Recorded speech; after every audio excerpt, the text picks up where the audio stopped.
des Heiligen Geistes. Amen. Gelobt sei Jesus Christus in Ewigkeit. Amen.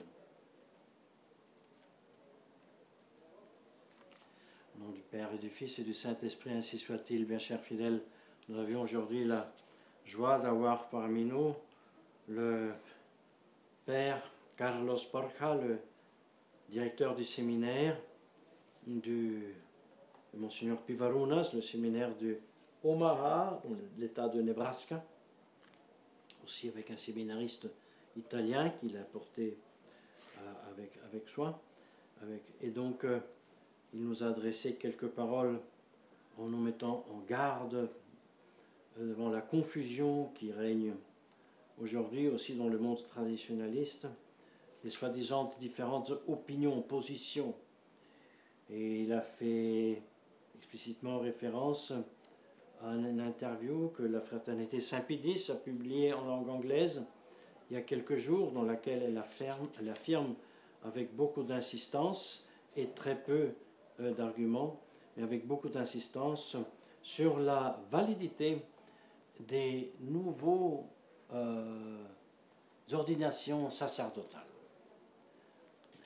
Et là, il a pris position et il a mis en garde parce que, outre ne pas être ce que Monseigneur Lefebvre faisait et la fraternité faisait dans le passé, nous rappelons tous au séminaire, nous étions bien instruits sur le fait que surtout les nouvelles consécrations épiscopales sont douteuses, et de par cela aussi les nouvelles ordinations sacerdotales, non pas tellement par le rite, mais par le ministre qui n'est plus évêque et qui confère une ordination sacerdotale sans en avoir le pouvoir. Eh bien, il a dit donc une nécessité de connaître, d'aimer la vérité et de ne pas se faire troubler par ces multiples positions. À la chose, nous avons ajouté des considérations sur l'évangile et sur l'épître.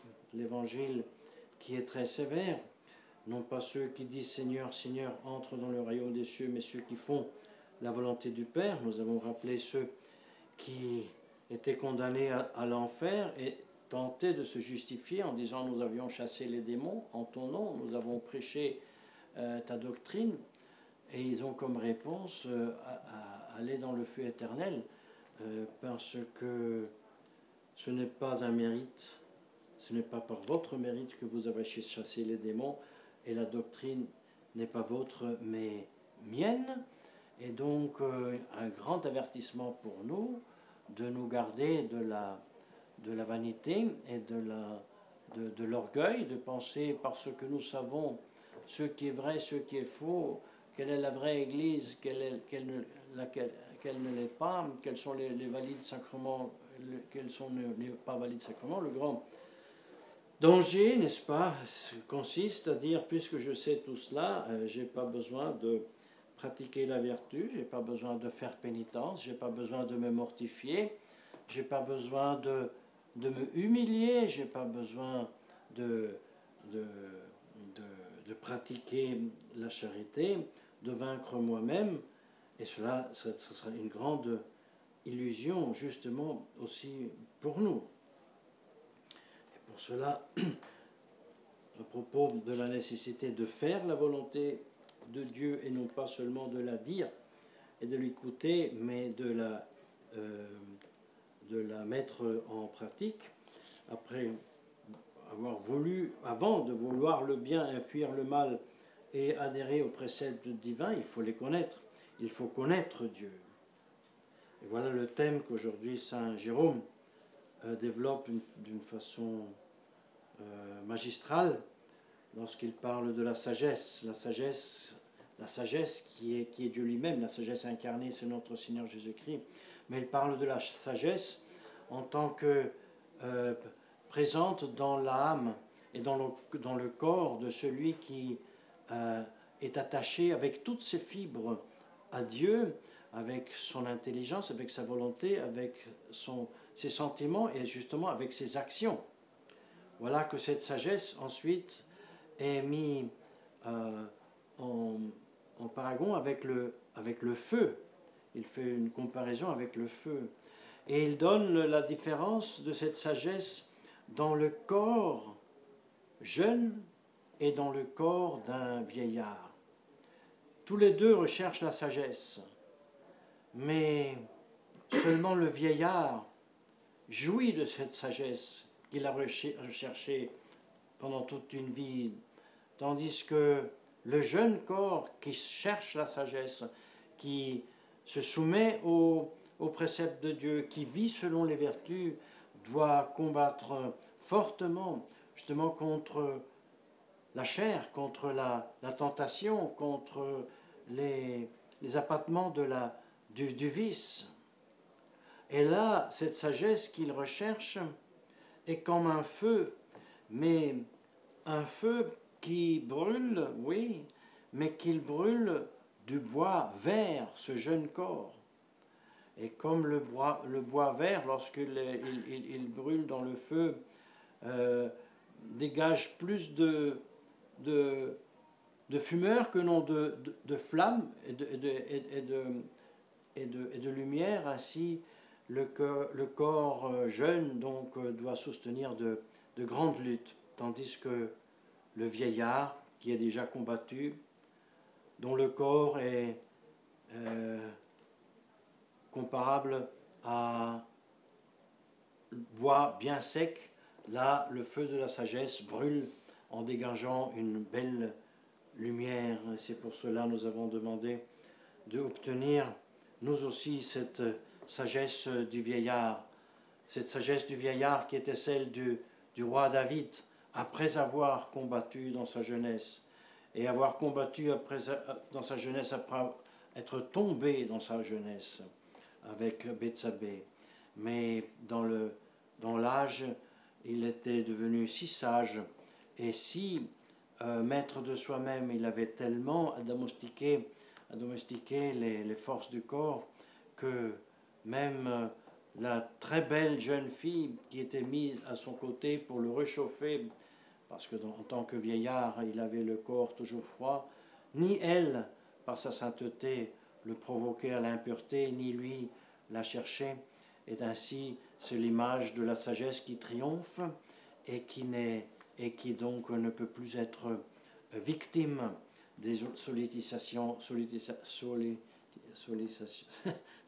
de la chair et du monde. Et nous demandons à la très sainte Vierge Marie de nous obtenir la grâce de tellement aimer Dieu, tellement aimer la sagesse divine, qu'en mettant en pratique les préceptes divins, nous vainquons nous-mêmes nos passions pour le suivre. Et à ce propos, nous sommes revenus à la question des temps de position dans le monde de la tradition et nous disons, si vraiment j'aime Dieu, si vraiment j'aime Jésus-Christ, j'aime vraiment son Église.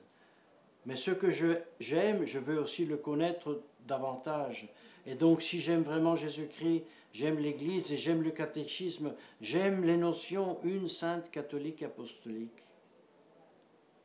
Et alors, je serai à même de reconnaître où est l'Église visible du Christ.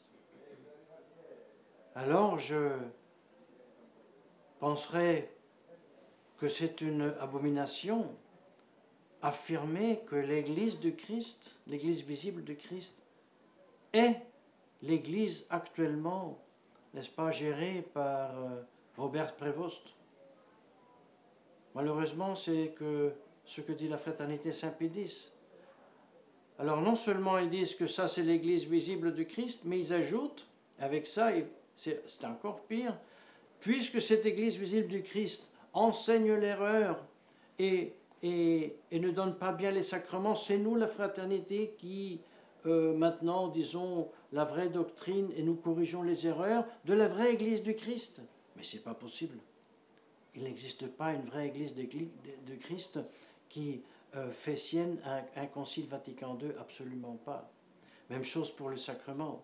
Si j'aime vraiment le Christ, je connais la simplicité des sacrements qui consiste dans une matière, dans une forme, dans une intention.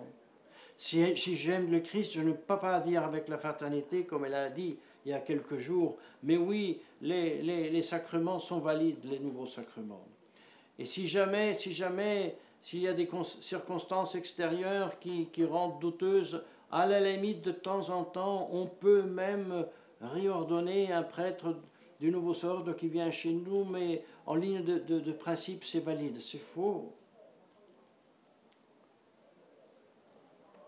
Qui aime l'Église, qui aime les sacrements, reconnaît que, en commençant par la consécration épiscopale, il y a des graves problèmes avec la matière, la forme et l'intention, qui non seulement rend douteux ce sacrement mais invalide. Alors comment voulez-vous qu'un non-évêque puisse ordonner un prêtre avec un rite qui, même à la limite, pourrait être en tant que rite valide, mais s'il n'est pas évêque, il ne fait rien. Voilà donc la raison pour laquelle nous avons demandé que la très sainte Vierge Marie veuille intercéder pour nous, afin que soit en nous allumé le feu de la divine sagesse, et après avoir brûlé en nous, comme dans les jeunes, les passions de toutes sortes, l'orgueil, nous puissions, comme les vieillards, jouir de la sagesse divine et humblement remercier de reconnaître où est la vraie Église du Christ pour servir Dieu dans ce monde et en jouir dans l'éternité, au nom du Père et du Fils et du Saint-Esprit.